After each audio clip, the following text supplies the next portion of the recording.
Thank you for listening to this podcast from TRE, Talk Radio Europe, your voice in Spain and around the world. For more information, please visit tre.radio. TRE in the afternoon. Presented by Hannah Murray.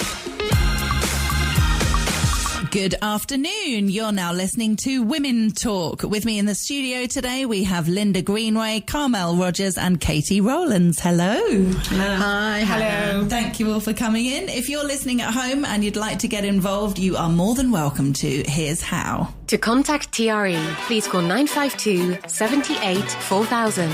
Email studio@tre.radio. Send us a WhatsApp on +34 645 99 67 95. What a beautiful day, it's a wonderful life. So I thought I'd start with food. It's a nice, easy one to talk about because we all eat food and we all like food. So last week, interestingly, on Men Talk, there was an article that I'd found talking about a new Japanese restaurant in Mayfair in London that are serving steaks costing between £500 and £900. So this article is on a similar vein, not quite as crazy, but talking about fish and chips. It's a fish and chip restaurant owned by Tom Kerridge, who you may have seen on various TV shows, known as a celebrity chef, I guess. And he's got a new fish and chips restaurant in Harrods. And if you have fish and chips for two, plus a cup of tea, bread and butter, and a 12.5% service charge, it would cost you £110.80. That's for two portions of fish and chips and a cup of tea.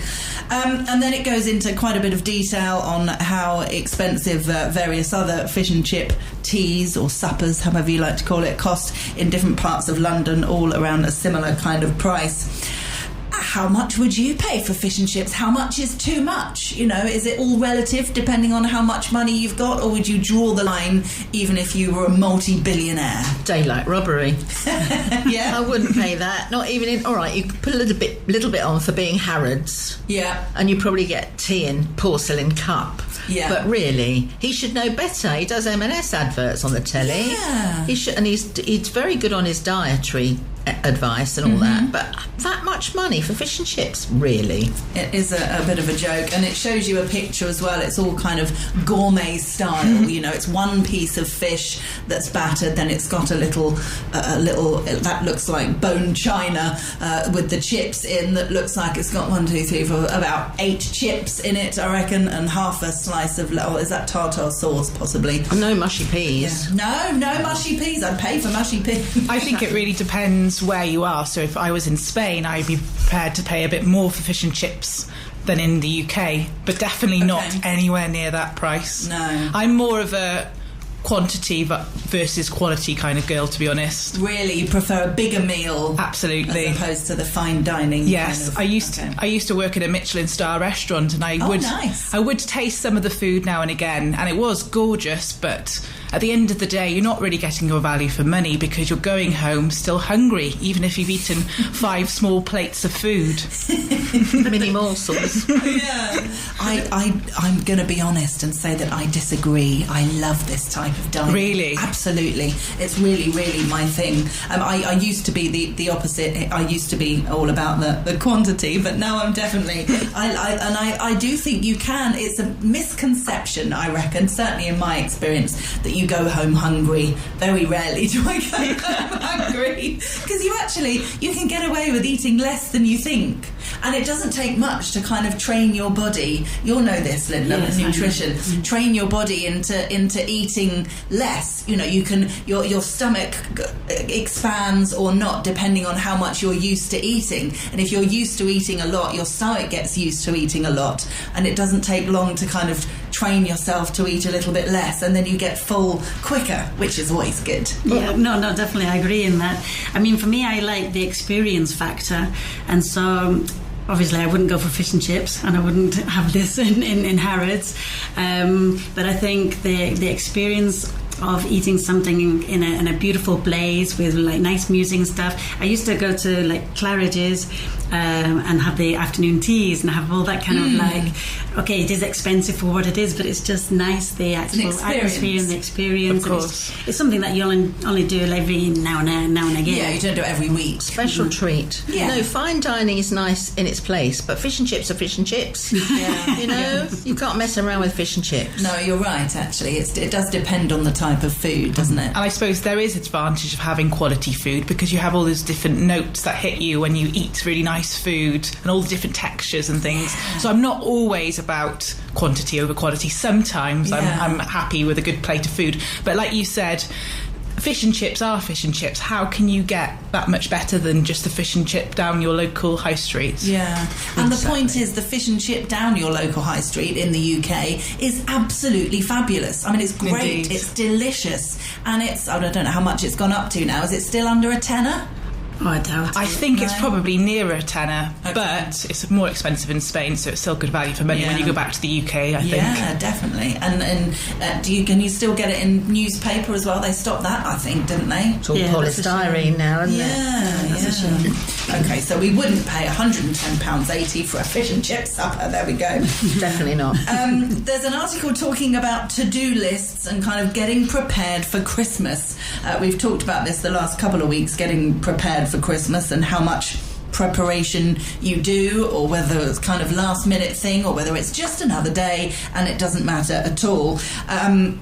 They're talking about kind of making to-do lists, prioritising things, getting prepared in advance, ordering turkey or whatever food that you're going to have in advance, kind of cutting down stress on as much as possible by making lists and preparing in advance. Would you agree? Can you relate? Before, yes, I used to do all that because it was really important to get the turkey the right size, to order it in advance, to get all the decorations. Well, the decorations were always like ready from like the years before, and then extra ones that would accumulate. But now probably not. When it comes to presents and stuff, it's probably like really last minute, because then you get so many bargains really, really last minute. Yeah, you can do, definitely. Last Christmas, I catered for 13 on Christmas Day. We all did it. We did it between us in my block. Yeah. It was great fun. But I'm not doing that this year. We're all going out. Oh, no.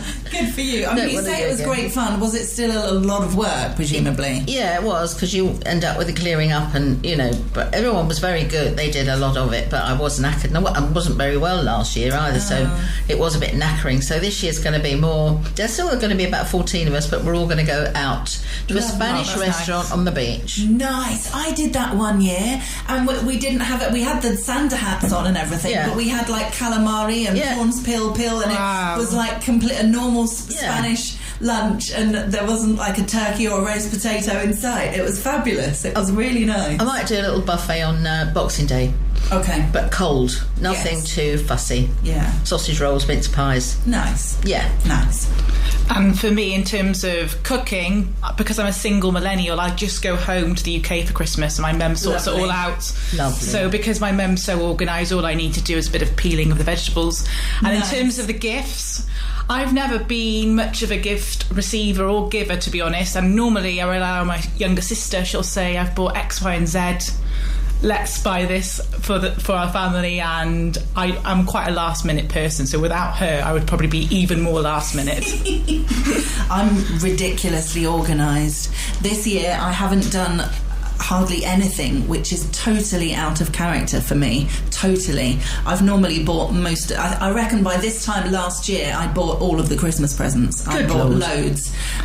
But yeah, this year, no, not so much. And every year my husband and I say, right, let's tone it down this year. We don't need to buy so many presents. There aren't loads of things we need. We don't need to buy things just because it's Christmas.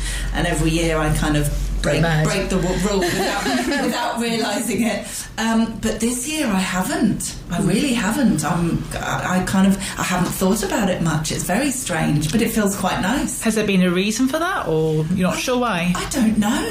I think I've just thought, let's not go mad this year, and I've listened to myself for once. lists, and I haven't. So yeah, we shall see. Well, we've only just got past Halloween, haven't we? Really? Well, exactly. Don't need to. We think got about time. It yet. Yeah. 52 days, I think. That doesn't sound like much, does it? And it still felt like summer yesterday, so you can't start buying Christmas presents until it's properly winter. Yeah. I don't think it's properly winter yet in Spain. Does it ever get proper winter? Yeah. It's different, isn't it? You never know. Are you one for to-do lists, though? I do like a good to-do list as a teacher. Yeah. But perhaps not for Christmas lists. So I do have to-do lists for work and then for my own personal life, and it does make me feel accomplished getting through things. I'm not sure about everyone else, what your opinions on to-do lists in general. I write lists of the lists I've got to write. Brilliant. Do you really write a list for such as that? I love that. I've got to write a list for this, that, and that. And it's great ticking things off. Yeah. I've started using an artificial intelligence tool as well. When I don't want to get started on a task, I'll put it in my phone and I'll say, how can I start this task? And it will suggest 10 steps for me to get going. So perhaps that's a bit lazy or a bit modern, but I quite enjoy doing that. Yeah. I've used the tool because when I do retreats, I have to organise all the menus and all the shopping lists. And that takes forever to do it. And doing it with the AI, then it's so much faster to do your shopping list because I'll put in all my different recipes and then it'll calculate it for me. And that has helped me a lot to do these detox retreats and Ayurvedic retreats that I do. Yeah. That sort of artificial intelligence I find really exciting because it can really give you a platform to start that task that you're putting off, and then you can accelerate from there and make your idea or product so much better. So I'm really excited about where it can go, although it's a bit scary as well, obviously. It's definitely scary. I mean, because you have to always check that it's giving you really the right information, because my favourite form of list is my present list that I have on my phone, which I've had for years now, which I feel works really well. If I'm with anyone who I'm likely to buy a present for, family, friend, and they say, oh, I really want a such and such, or I really need a such and such, or I really like those, I go, oh yeah, interesting, and then I'll write it on my phone and then not think about it, and then it comes round to their birthday or Christmas and I look at my phone, they said they wanted a... That's a really good idea. It's really handy because you forget. You'll go, I'm sure they said that. I was speaking to them recently. I'm sure they said they needed something, but I can't remember what it is. So just write it down and it's done. And I've got a list for me as well. So when people say, oh, what do you want for your birthday? I'll consult my list and go, oh, yeah, Tom Hanks brought out a book. I forgot about that. I still haven't read it. I'd like that, please. And I've got things that I'd like and things that, loved ones would like. And again, if it's my husband's birthday and somebody says, oh, what should we get for him? I'll look at my list and I'll go, oh, can you get him this cookbook, please? It's very handy. It's very but that's on your list. I can spare it. I'll decide, okay, what am I prepared to not buy him? Okay, it's very handy. Oh, that's a very good idea. We better take a break. Hannah Murray on TRE in the afternoon. Good afternoon. You're listening to Women Talk. With me in the studio today, we have Linda Greenway, Carmel Rogers and Katie Rowlands. There's an article here about being thankful and expressing gratitude. It says that expressing gratitude could reduce your risk of a heart attack. This is according to a study. I know we kind of hear about this and talk about this maybe all the time, the importance of expressing gratitude and being thankful for what we have. But I wondered how often you actually do it. Is it something you're conscious of? Do you always do it every morning, or does it just sporadically? Do you suddenly think, gosh, I'm really lucky to be here, or whatever?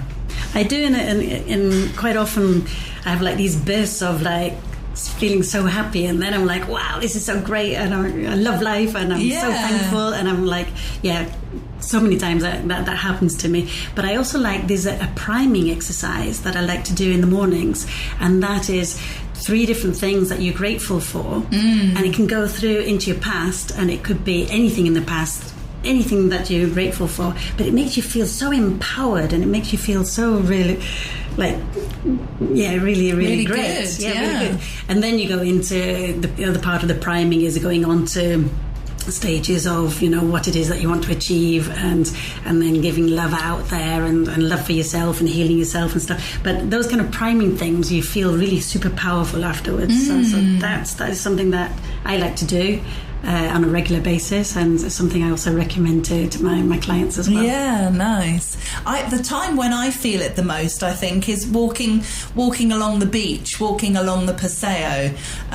So often when I do that, I'll say to my husband, look at where we live. We live here. We've walked here from our house. You know, just being on it's so lovely. You know, people, you see tourists, people who are coming here on holiday, paying money to come here on holiday, and it's just really lovely to remind yourself, we live here. This is where we live. It's I great. completely agree with that sentiment. I often say to my friends, we live here. This is our home. Yeah.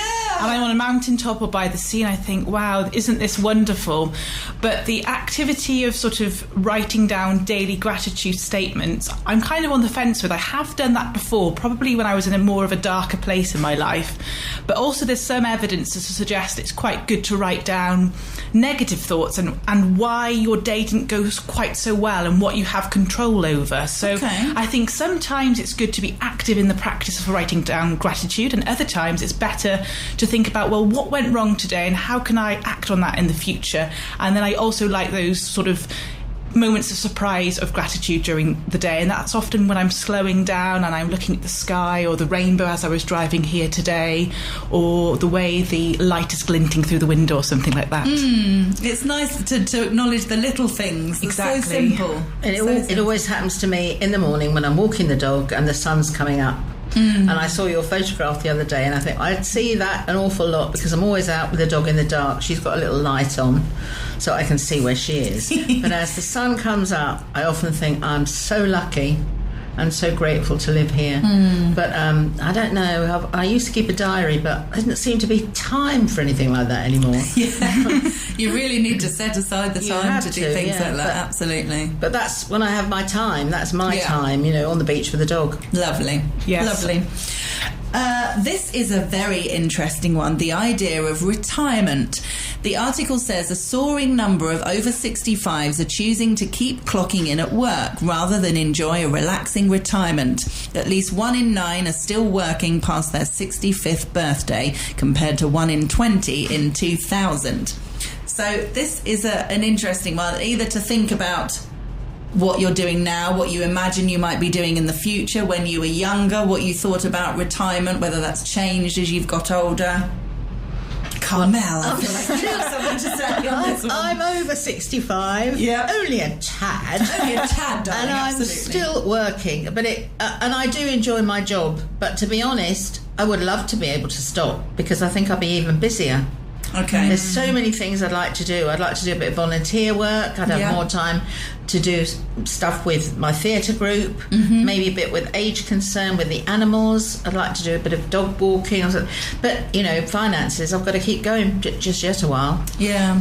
So it's not really by choice, but neither am I'm not unhappy with it. No, good. That's the thing, isn't it? If you can enjoy your work, whatever it is, that makes a huge difference. And I suppose work gives you some sort of sense of purpose. So I think some people, it wouldn't suit them to retire, say, in their 50s because they need that sort of sense of purpose in the morning to get up and get on with their day. And there has been some studies showing that even if you just do 1 hour of work a day, it can have massive effects on your mental health in a positive manner. Yeah, I think so. I think the idea of purpose, because we've talked about this before on the programme, and I've interviewed people to talk about purpose, and a lot of people really struggle to kind of identify what their purpose is. Of course. And a lot of the time, if you just say, you know, to get up and go to work and earn some money, you know, I think saying that sounds or feels a bit dull, you know, and you want it to be something way more exciting and meaningful, either to you or to the world or whatever. You want to come out with this grand statement, and I think a lot of people really struggle to do that. So the idea of working in a job for many, many years that you absolutely hate, but so many people do it. I mean, so many people need to do it. There are loads of jobs that are quite mindless. I've done plenty of them myself over the years, and we need people to do these jobs. So, you know, it's a difficult one. It's easy to say, oh, everybody should be doing a job that they love, but it's not always. Easier said than done. It is, isn't it? We've got a caller on the line. Good afternoon. You're live on TRE. Good afternoon, Hannah. Good afternoon, ladies. It's Kenny. Hi, Kenny. Hi, Kenny. Hello. Hello. I was just saying that he's talking about retirement and everything. We came out here in 2002. I retired at 52 after 31 years on the road as an HGV driver and transport manager. And the first year we were here, we spent getting all the documentation in order, everything, licenses, residential, the lot. And then we started, we knew we wanted to do something in Spain, learn the system and everything. So we were lucky enough to get work at Alicante Airport, which we stayed there until the crisis, and then obviously you were made redundant. But it was a full contract job, so we did all right. But I officially became a pensioner 10 years ago. And it's like the ladies were saying, there's not enough hours in a day sometimes. Yeah. You wondered how you managed to run the house, which is it's quite a big house, run the house and work at the same time. But you know, and then, so you're happy retired, Kenny? Yes, retired. I mean, we're happy enough. We've gone through some serious illnesses, both of us. But thank you to the Spanish health system. It saved both our lives on a couple of occasions. But no, we're fine. We're fine. You know, we like the Spanish people. I've learned the language, and it's made a hell of a difference. Yeah, fantastic. You know. Thank you, Kenny. Thanks for your call. Okay, you're very welcome. Take care. Bye-bye. Bye. Yeah, it's interesting, isn't it? Everyone has a story to tell about this, and the reasons for people working can vary, can't they? As in working past retirement age, I guess. Well, when you said with the article that people choose to carry on working, maybe it's not that. It's maybe because of being able to afford to have the lifestyle that they're used to even before that. I mean, me personally, if I can retire early, that'd be fantastic. Yeah, absolutely. I've got plenty of things to do. I'd have jumped at it. Yeah. I've started 2 novels, I'll be able to finish them. Yeah, it's the idea of, you know, getting to a certain age and just travelling the world, you know, sounds like a dream, doesn't it? That's what I've got lots of older friends who are doing that, who have been doing that, and I kind of think, oh, good for you, how wonderful. But yeah, we don't know until we get there whether we're going to be able to do that or not. Yeah, well, I travelled the world earlier on, so for about 15 years I travelled like more than 50 different countries. Oh, lovely. And so I did all my travelling, but I still have the travel bug. That's the problem. Definitely. So any moment I can escape, yes, I'm away. Yeah, I'm very lucky because I worked on the QE2, so I've been 7 times around the world and to over 100 countries, but I still want to go back. I've only just come back from South Africa and it was fantastic. Oh, it looked amazing. There's so much. It's a big place, the world. It's huge. There's a lot to see. Right, we better take another break. TRE in the afternoon. Good afternoon. Joining us in the studio on Women Talk today, we have Linda Greenway, Carmel Rogers and Katie Rowlands. There's an article here which made me laugh. It reads, a restaurant in the US is charging some of its customers for their inability to control their children while they dine there.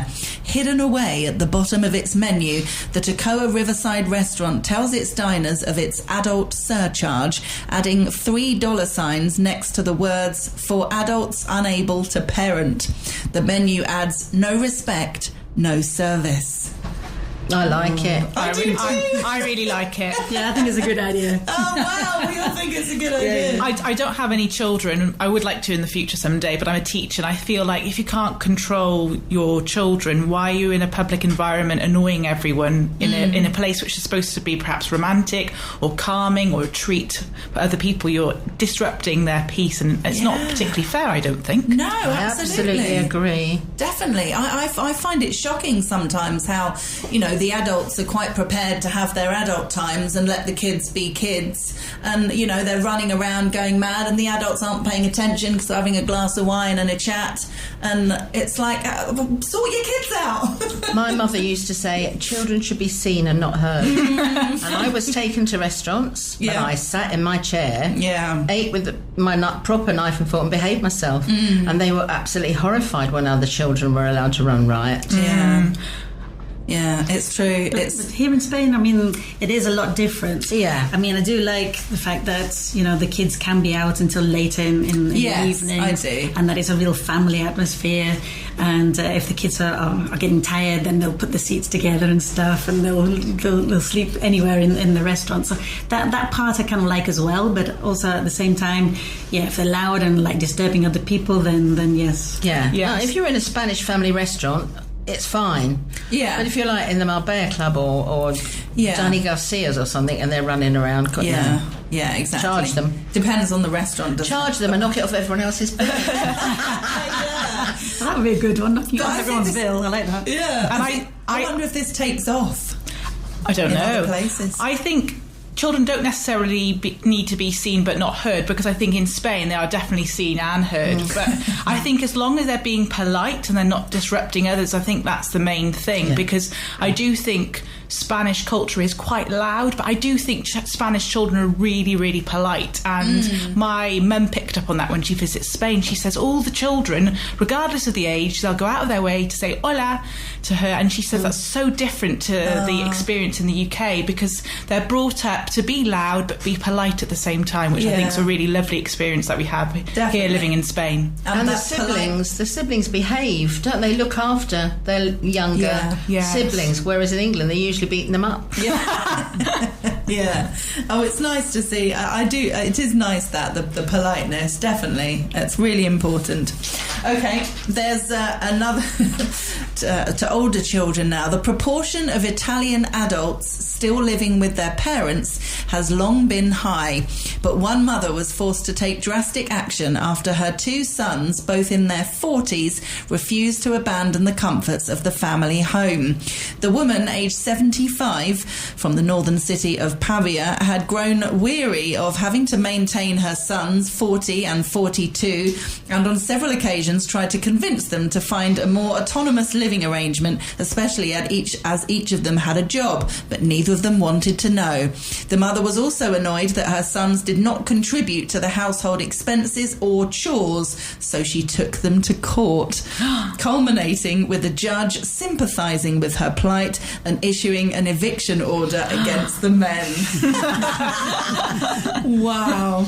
Oh, it does sound a bit like she brought it on herself, though, because she's never taught them how to do anything or asked them to contribute. Absolutely, one of the things I was going to say. I remember a friend of mine many years ago used to moan about the fact that her boyfriend never did anything around the house, and that's because she did all the cooking and all the cleaning and absolutely did everything. So he quite quickly thought, well, this is nice. I mothered him a bit. Yeah. Perhaps, Why do I need? You know, she's obviously quite happy to do it all, and I think it would be easy to get into that kind of, whether you're a partner or a sibling or a son or whatever. If you're with someone that's doing everything, you know, we all like to be waited on and looked after. You know, thank you very much. You know.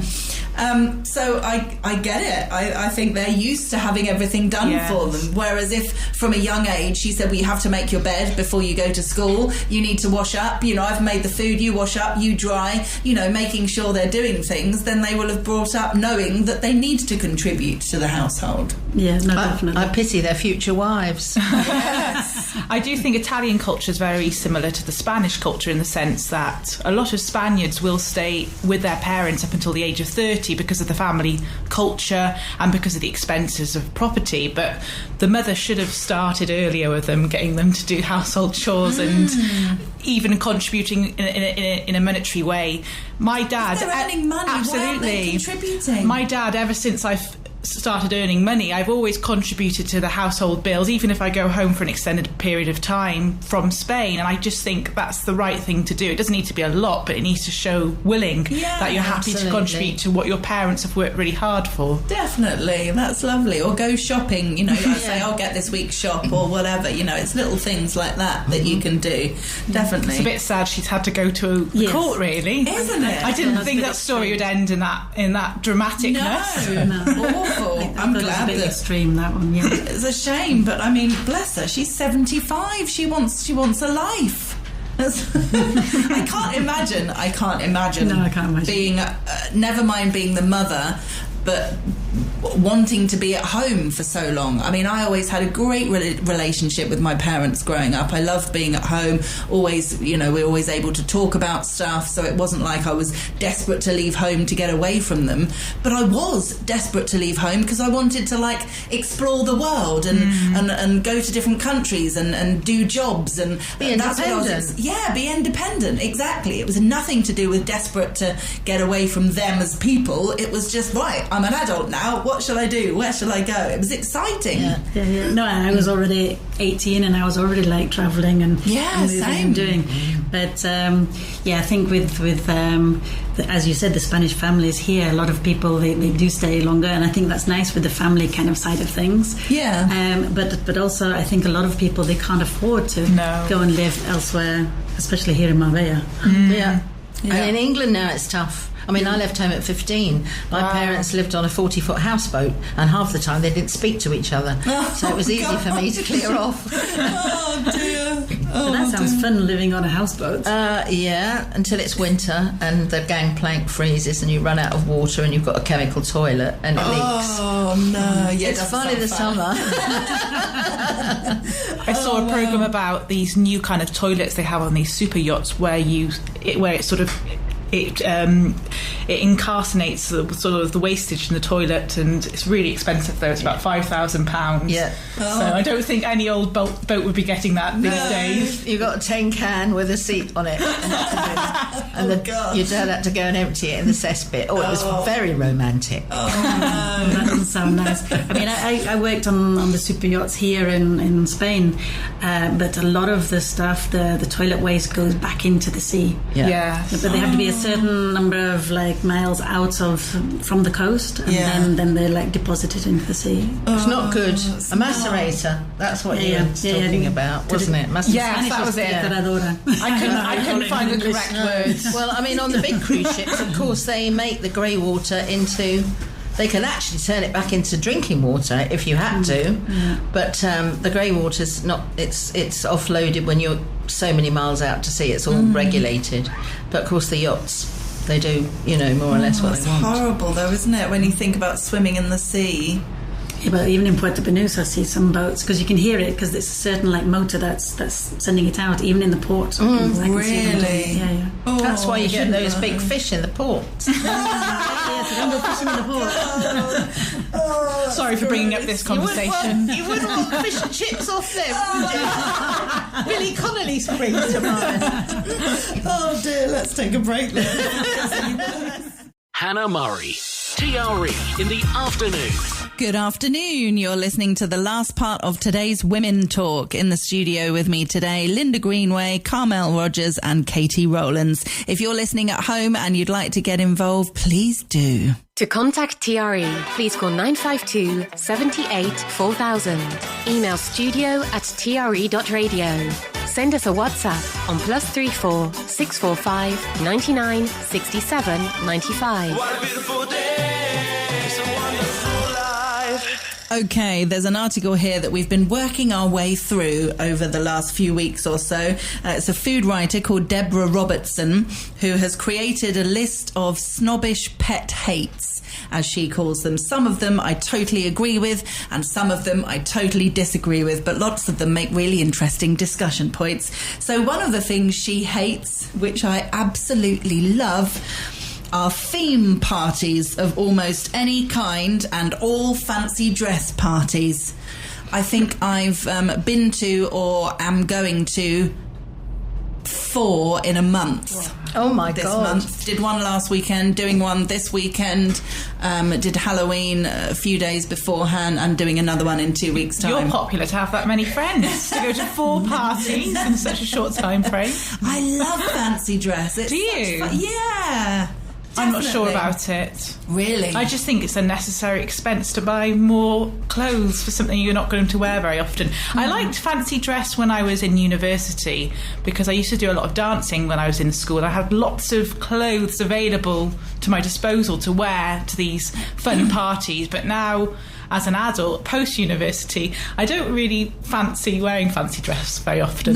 No. Sorry to disappoint you. No, not at all. We've got a few clothes and things that we can wear from the theatre group. Yeah. So we've usually got something. I was just saying to the girls at work, this is the first Halloween for years that I haven't dressed up. Okay. I think it's because it was in the middle of the week. Yeah, it's inconvenient for our working life. Yes, wanted to be, can't go out on a school night. There's still some parties tomorrow and Saturday night if you want to go out.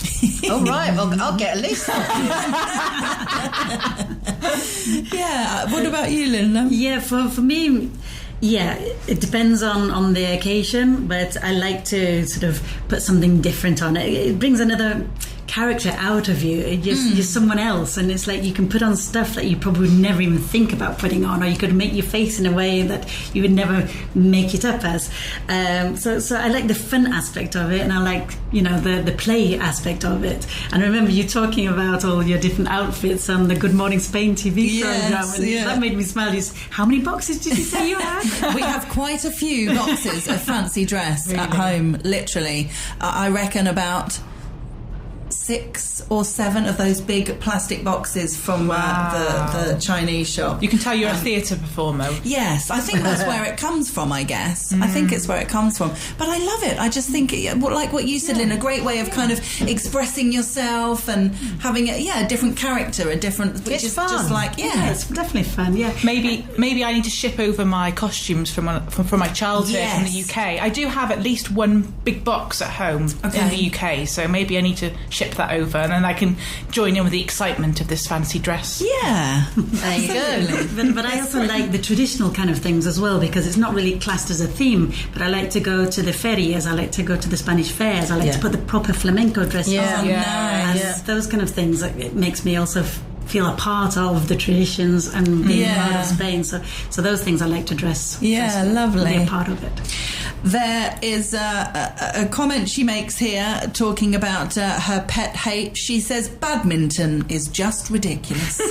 Well, I used to play a lot of badminton in England. You? I thought it was a really great sport. I used to play badminton and squash every weekend. Oh, fab. I haven't played it for a long time, but it's a really good game. Yeah. Especially singles. I read the other day that racket sports are the best for beating dementia, so they're better than anything else. There you for beating dementia, supposedly. I'm going to take it up again. I've got a love-hate relationship with badminton, though. This is a bit of a bizarre story, because in school we used to be graded, sort of a grade A, B, C for different sports, and when I was in year 7 I got a grade D for badminton. And I'm a really sporty person, so that's really stuck with me most of my life. And then a few years later I increased the grade a little bit, so I was a little bit happier. So I've got a love-hate relationship, but there is something to be said about playing racket sports to help with your mind, because you've got to do a lot of quick movement and coordination. Exactly. But you never hear of people playing badminton I was here, just do going you? to say, are there any badminton courts here? I've never heard of anyone saying I'm going to play badminton. I tell you what I have seen with slightly older people play is pickleball in the UK. I've got some friends who play that here. What's pickleball? It's a cross between paddle and tennis, and I table think. tennis. And tennis. So I think it's a bit like a badminton vibes, but I think all these kind of sports are helpful, whether it's paddle, tennis. Sounds like cheese sandwiches, my Pickleball, But I'm the same as you. I used to do a lot of badminton when I was in the UK, but since I've been in Spain, I didn't even know that they did badminton. No, exactly. I've not seen badminton in Spain, though, actually, having said that. If anyone out there knows of any badminton courts, can they please let us know? We'd like to know, and we'll be there. Another of her pet hates is people yelling "get in the hole" as they watch golf. Yes. Golf's boring, don't watch it. No, we don't like golf. Don't like football. Oh, okay. Paint drying, more interesting. Okay, we'll move on from sport. There's a section about dressing ourselves. One of her pet hates is people wearing black or white to weddings as a guest. I don't see what the problem is with black, but white, I don't think you should ever wear white to a wedding. Especially as a woman, you're not supposed to. Absolutely not. I sometimes scroll through Facebook and I'll see people wearing cream or slightly off-white with a few pink flowers. I think, gosh, that was a bit risky. I've seen one where the bride's mother or it might have been the groom's mother, wore a big yes. white dress like a meringue, and I thought, my God, I bet that went down. Yeah, Not. very controversial. Yes. Definitely. But black, I suppose, just because I guess black is more associated with funerals, isn't it? So I think wearing black, just black on its own, would be, I guess, for a wedding. But black with a burst of colour can be quite fun. Oh, definitely. Yeah. Yes. And we all like an LBD. Have I said the right Little initials? black dress. Yes. Yes. I suddenly thought LBD, yes, that's right. Leg before Dickett. Exactly. Too obvious labels on anything. Might as well hand out a price list. You do see a lot of that in Marbella, don't you? Yeah. People wearing things that are literally, T-shirts that's got like LV all over it, like the whole T-shirt, LV, not just like one logo. The whole thing is Covered. a logo. Yes. Yeah. And one of my favourite things is when you go to a country and they have English writing on their tops and it's not quite spelt correctly, or it's giving out the wrong message. That's one of my favourite things. So I just think too big of anything on a T-shirt does look a bit silly. And my mum has always said to me she hates anything too large on a T-shirt. So really? for the rest of my life I've not bought anything with a large logo because it's one of her biggest pet peeves in life. How funny. I'm not sure why. No, I wonder where that comes from. I've only got one logo on one T-shirt, and it's got a lady on it with a telescope and a cup of tea, and it says, thinking I was just another old woman was your first mistake. I love that. Oh, I love that. That's brilliant.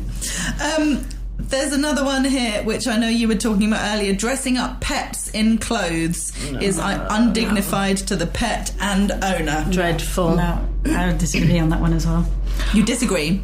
No, I mean... Oh, no, you agree. I You wouldn't think, agree it's on wrong. what she says, it's wrong. A lot of my friends of my age group, I'm turning 30 tomorrow, do that, to be honest. They dress their animals up in outfits. Dogs particularly, I assume. Yeah. Yes, just dogs, not... Cats wouldn't take it at all. And I think it might be because a lot of my generation are having children a lot later, so they treat their dog as if it's their child, and I just think it sometimes goes a bit far. And especially in the UK, they all seem to have these matching dogs that all look the same. And I just think, how boring. Go and find something else to entertain yourself with in Get a life. rescue. Yes, go to Adana. Yeah, exactly. AAA or Adana. Some people argue that their dogs like it. I've seen people say, "Oh, my dog likes it," because if an animal doesn't want, me saying cats wouldn't stand for it. They wouldn't let you dress them up, and I assume some dogs wouldn't either.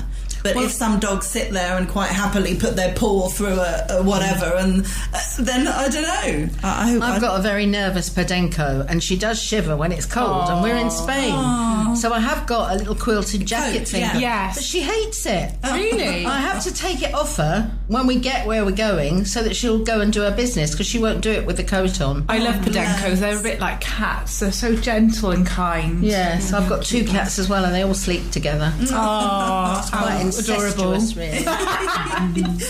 Cute. But I suppose like a raincoat might be handy. Yeah. Yes, that's That's what it practical, is. isn't Yeah, it? so then if- practical. But I as opposed suppose to- dressing your dog up, how is that any different to dressing yourself up for Halloween? I suppose whatever floats your Well, boat at because the end of the day. It's your decision. The dog doesn't have, No, the dog you know. doesn't have a decision, no. That is a very thing. good point. Yeah. That's the key. I think the dog hasn't said, "Oh, I'd like to wear this today, please, Mum." It doesn't happen. I'd You like don't to wear have a my pink conversation. tutu. Yes, exactly. Will you braid my hair and put the tutu on? And no, it doesn't happen, does it? Another of her pet hates, which is a bizarre one: garden speakers that look like rocks. In fact, any garden hi-fi. I've never had one, but why is that a bad thing? I don't know. I've only got a balcony, so it'd be a bit pointless.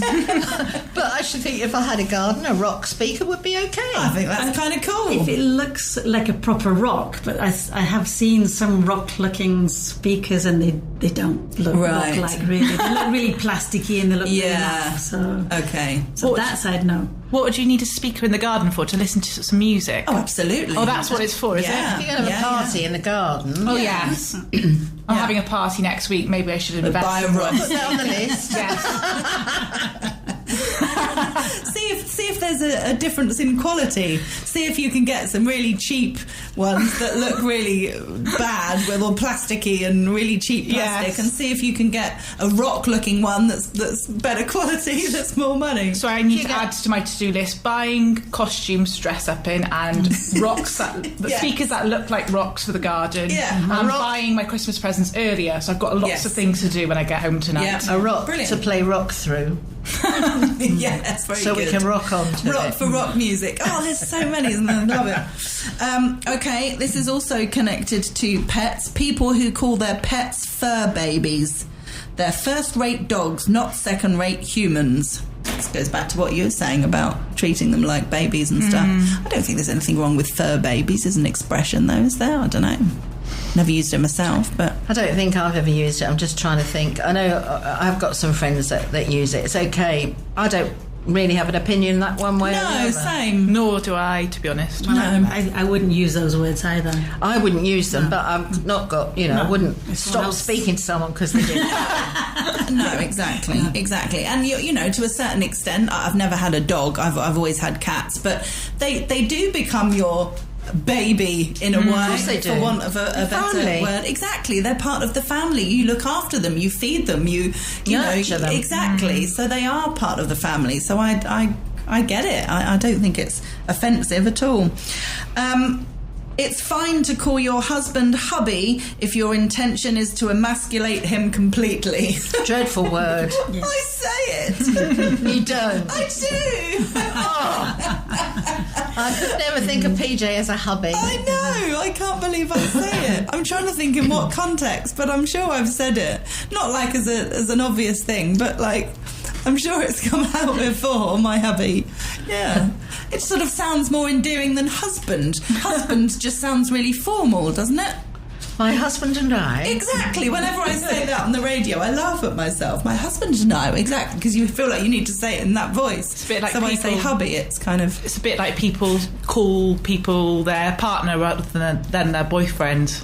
There's different words depending on the situation, isn't there? My significant other. Yes. I felt weird saying boyfriend when I was in my 30s. I was 36 when I got married, so before then calling him my boyfriend felt kind of weird. It felt like something you did when you were younger, so it was funny how language makes a difference. We're coming to the end of the programme. Ladies, thank you very much for coming in today. It's been lovely to have you all. Howard Brereton is coming up after the news with Spain Today, so don't go away. I'll be back on Monday. You've been listening to a TRE production. If you've enjoyed this programme, there'll be another episode waiting for you next week, right here on this platform, where you can also access our extensive back catalogue of shows and interviews. For more information on our live programming, social media channels and apps, and how to contact Talk Radio Europe, please visit tre.radio.